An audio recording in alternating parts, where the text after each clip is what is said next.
ನಮಸ್ಕಾರ ವೀಕ್ಷಕರೇ. ಪ್ರಕೃತಿಗೆ ನಾವು ಏನು ಕೊಡುತ್ತೇವೋ ಅದು ನಮಗೆ ಹಾಗೆಯೇ ಹಿಂದಿರುಗಿ ಬರುತ್ತದೆ ಎನ್ನುವುದು ಸತ್ಯ. ಮನುಷ್ಯರಿಂದ ತಪ್ಪಿಸಿಕೊಂಡರೂ ಕರ್ಮ ಯಾರನ್ನೂ ತಪ್ಪಿಸದು. ಈ ಮಾತಿಗೆ ಸಾಕ್ಷಿಯಾಗುವ ಒಂದು ನೈಜ ಘಟನೆ ಇಂದು ನಿಮ್ಮ ಮುಂದಿಡುತ್ತಿದ್ದೇನೆ. ಆದ್ದರಿಂದ ಈ ವಿಡಿಯೋವನ್ನು ಕೊನೆಯವರೆಗೆ ಎಲ್ಲೂ ಸ್ಕಿಪ್ ಮಾಡದೆ ವೀಕ್ಷಿಸಿ. ಹಾಗೆ ನೀವಿನ್ನೂ ನಮ್ಮ ಚಾನೆಲ್ಗೆ ಸಬ್ಸ್ಕ್ರೈಬ್ ಆಗಿಲ್ಲ ಅಂದ್ರೆ ಈಗಲೇ ಸಬ್ಸ್ಕ್ರೈಬ್ ಮಾಡ್ಕೊಳ್ಳಿ. ಬೆಲ್ ಐಕಾನ್ ಒತ್ತುವುದನ್ನು ಮರೆಯಬೇಡಿ. ಒಂದು ಚಿಕ್ಕ ಹಳ್ಳಿಯಲ್ಲಿ ರಾಮಪ್ಪ ಎಂಬ ಒಬ್ಬ ಬಡ ರೈತ ತನ್ನ ಹೆಂಡತಿ ಮತ್ತು ಇಬ್ಬರು ಮಕ್ಕಳೊಂದಿಗೆ ವಾಸಿಸುತ್ತಿದ್ದನು.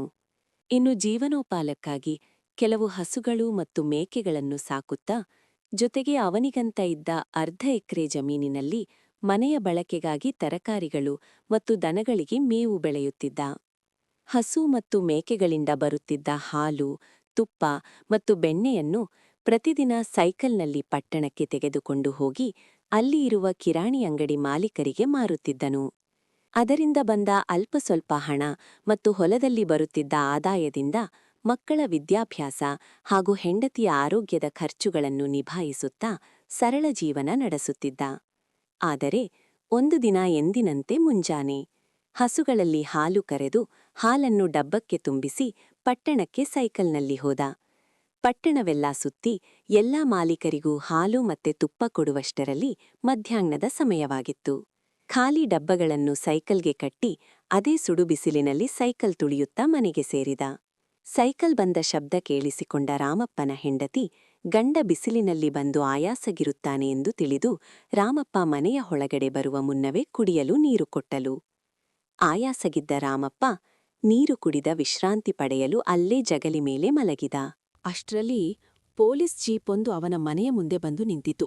ಜೀಪ್ನಿಂದ ಯೂನಿಫಾರ್ಮ್ ಧರಿಸಿದ್ದ ಇಬ್ಬರು ಪೊಲೀಸ್ ರಾಮಪ್ಪನ ಮನೆಯ ಬಳಿ ಬಂದು ರಾಮಪ್ಪ ರಾಮಪ್ಪ ಎಂದು ಕೂಗಿದರು. ಇದನ್ನು ಕೇಳಿಸಿಕೊಂಡ ರಾಮಪ್ಪ ತಟ್ಟನೆ ಎದ್ದು ಕೂತನು. ಅವನ ಎದುರು ನಿಂತಿದ್ದ ಪೊಲೀಸ್ ಕಂಡು ರಾಮಪ್ಪ ಒಂದು ಕ್ಷಣ ಗಾಬರಿಯಾದನು. ಮನೆಯಲ್ಲಿ ಕೆಲಸ ಮಾಡುತ್ತಿದ್ದ ರಾಮಪ್ಪನ ಹೆಂಡತಿ ಗಾಬರಿಯಿಂದ ಮನೆಯ ಹೊರಗಡೆ ಬಂದು ಬಾಗಿಲ ಬಳಿ ನಿಂತು ಪೊಲೀಸ್ ಮತ್ತೆ ರಾಮಪ್ಪನನ್ನು ನೋಡುತ್ತಾ ನಿಂತಳು. ಕೋಪದಲ್ಲಿದ್ದ ಪೊಲೀಸ್, ನಿನಗೆ ಎಷ್ಟು ಧೈರ್ಯ, ವ್ಯಾಪಾರಿಗಳಿಗೆ ಮೋಸ ಮಾಡುತ್ತೀಯಾ ಎಂದು ಹೇಳುತ್ತಾ ರಾಮಪ್ಪನ ಕೈಗೆ ಬೇಡಿಯಾಕಿ ಬಂಧಿಸಿದರು. ಬೇಡಿ ತೋಡುತ್ತಿದ್ದಂತೆ ರಾಮಪ್ಪ, ಸ್ವಾಮಿ, ನಾನು ಯಾರಿಗೂ ಮೋಸ ಮಾಡಿಲ್ಲ, ನನ್ನನ್ನು ಯಾಕೆ ಬಂಧಿಸುತ್ತಿದ್ದೀರಾ ಎಂದು ಕೇಳಿದರು. ರಾಮಪ್ಪನ ಪ್ರಶ್ನೆಗೆ ಪೊಲೀಸ್ ಉತ್ತರಿಸದೆ ರಾಮಪ್ಪನನ್ನು ಜೀಪಲ್ಲಿ ಕೂರಿಸಿದರು.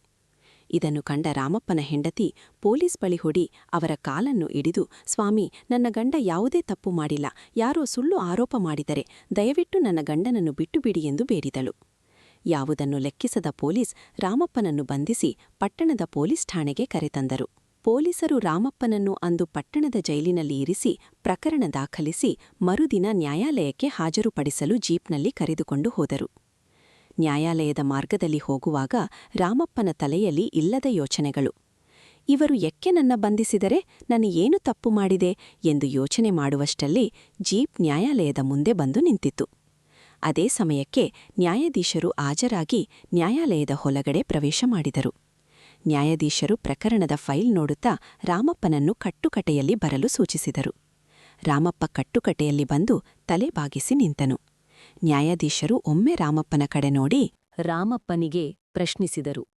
ರಾಮಪ್ಪ, ನೀವು ಕಿರಾಣಿ ಅಂಗಡಿ ಮಾಲೀಕರಿಗೆ ಕಡಿಮೆ ತೂಕದ ತುಪ್ಪ ನೀಡಿ ಮೋಸ ಮಾಡಿದ್ದೀರಂತೆ, ಇದು ಸತ್ಯವೇ ಎನ್ನುತ್ತಿದ್ದಂತೆ ರಾಮಪ್ಪ, ಸ್ವಾಮಿ, ನಾನು ಎಂದಿಗೂ ಯಾರಿಗೂ ಮೋಸ ಮಾಡಿಲ್ಲ.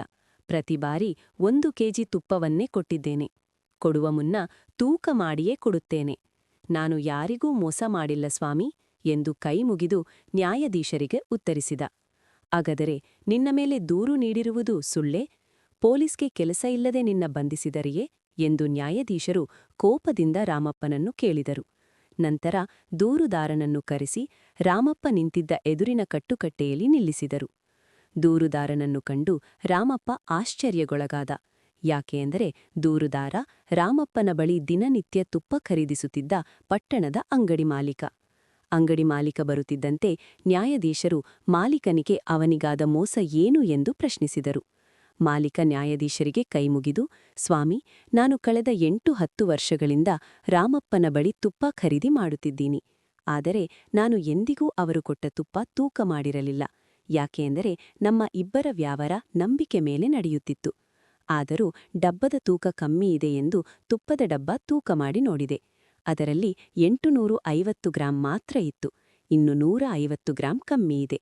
ಅಂದರೆ 8-10 ವರ್ಷದಿಂದ ನಂಗೆ ತೂಕದಲ್ಲಿ ರಾಮಪ್ಪ ಮೋಸ ಮಾಡಿದರೆ ಇದಕ್ಕೆ ಪರಿಹಾರ ಕೊಡಿಸಿ ಎನ್ನುತ್ತಿದ್ದಂತೆ ರಾಮಪ್ಪ ಜೋರು ಧ್ವನಿಯಲ್ಲಿ, ಇಲ್ಲ ಸ್ವಾಮಿ, ನಾನು ನಂಬಿರೋ ಬೆಳೆ ಮೇಲೆ ಪ್ರಮಾಣ ಮಾಡಿ ಹೇಳ್ತೇನೆ, ನಾನು ಮೋಸ ಮಾಡಿಲ್ಲ ಎಂದನು.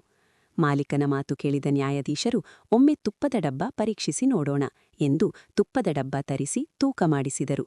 ತೂಕವನ್ನು ಕಂಡ ನ್ಯಾಯಾಧೀಶರು ಒಂದು ಕ್ಷಣ ಬೇರಗಾದನು. ನಂತರ ರಾಮಪ್ಪನ ಮುಖವನ್ನು ನೋಡಿ ಕೋಪದಿಂದ, ರಾಮಪ್ಪ, ಏನಿದು? ನೀವು ಮಾಡಿರುವ ಮೋಸಕ್ಕೆ ಕಣ್ಣು ಮುಂದೆಯೇ ಸಾಕ್ಷಿಯಿದೆ.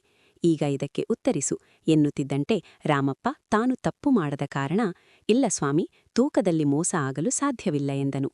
ಇದನ್ನು ಕೇಳಿದ ನ್ಯಾಯಾಧೀಶರು, ಹಾಗಾದ್ರೆ ನಿನ್ನ ಬಳಿ ಇರುವ ತೂಕದ ಯಂತ್ರ ತರಿಸು, ಅದರಲ್ಲಿ ಒಮ್ಮೆ ಪರೀಕ್ಷೆ ಮಾಡೋಣ ಎಂದರು. ರಾಮಪ್ಪ, ಸ್ವಾಮಿ, ನನ್ನ ಬಳಿ ಯಾವುದೇ ತೂಕದ ಯಂತ್ರವಿಲ್ಲ.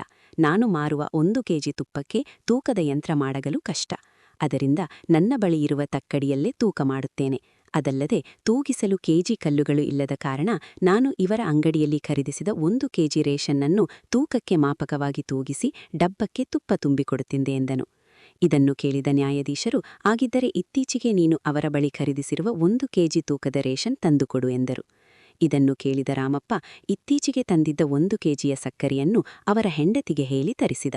ತಂದ ಸಕ್ಕರೆ ನ್ಯಾಯಾಧೀಶರು ಒಪ್ಪಿಸಿಕೊಂಡು ಅದರ ತೂಕ ಪರೀಕ್ಷಿಸಿದ ನಂತರ ಅವರಿಗೆ ಆಶ್ಚರ್ಯವಾಯಿತು.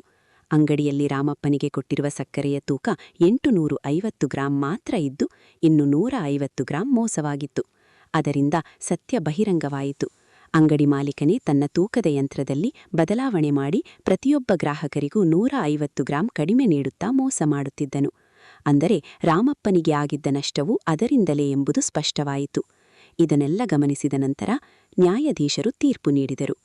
7-8 ವರ್ಷಗಳಿಂದ ಈ ರೈತನಿಗೆ ಕಡಿಮೆ ತೂಕದ ಸಾಮಾನು ನೀಡಿ ಮೋಸ ಮಾಡಿದ್ದೀಯಾ? ಆದ್ದರಿಂದ ಮುಂದಿನ 7-8 ವರ್ಷಗಳ ಕಾಲ ಅವನಿಗೆ ಸರಿಯಾದ ತೂಕದಲ್ಲಿ ಉಚಿತವಾಗಿ ದಿನಸಿ ನೀಡಬೇಕು. ಇಲ್ಲವಾದರೆ ಕಠಿಣ ಶಿಕ್ಷೆಗೆ ಒಳಗಾಗುತ್ತೀಯಾ ಎಂದು ಘೋಷಿಸಿದರು. ಕೂಡಲೇ ಅಂಗಡಿ ಮಾಲೀಕ ತನ್ನ ತಪ್ಪನ್ನು ಒಪ್ಪಿಕೊಂಡು ಕ್ಷಮೆ ಕೇಳಿದನು. ರಾಮಪ್ಪ ನಿರಪರಾಧಿ ಎಂದು ನ್ಯಾಯಾಲಯ ಘೋಷಿಸಿತು. ಈ ತೀರ್ಪು ರಾಮಪ್ಪನ ಕಣ್ಣಿನಲ್ಲಿ ಸಂತೋಷದ ಕಣ್ಣೀರು ತುಂಬಿಸಿತು. ವೀಕ್ಷಕರೇ, ಈ ಘಟನೆ ನಮಗೆ ಒಂದು ಮಹತ್ವದ ಪಾಠ ನೀಡುತ್ತದೆ.